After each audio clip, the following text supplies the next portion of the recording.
Alright, what I'm going to show you to do is how to put together a Kyosho RB5 or the Lazer shocks together. They're all pretty much the same. Using a slightly different method than I'm used to, or I used to do, I should say. Normally what I used to do is put the cartridge all the way next to the piston, push that down, kind of screw it in as much as possible, and then push down on the actual shaft and do it that way. Well, Jason Payne told me to do a slightly different way, where you keep the cartridge all the way to the bottom, and then put the actual piston in slowly.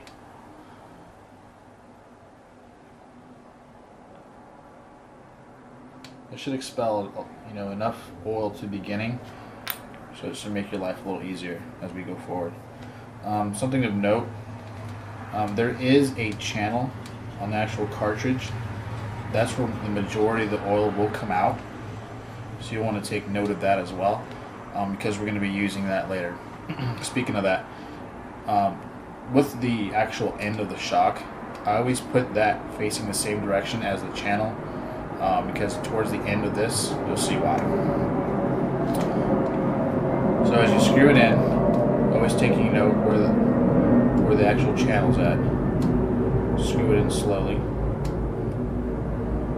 And once you start seeing no more threads there, always note where the channel is. So I know the channel's facing me, so what you do is flip that down, tilt it at an angle, and then instead of holding onto the actual shock and then twisting the cartridge, you're going to hold onto the cartridge and then twist the shock slowly.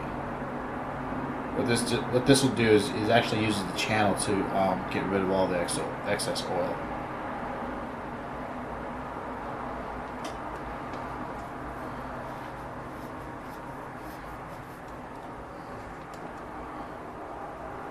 Most time it has a little bit of too much oil in there, which is an easy fix.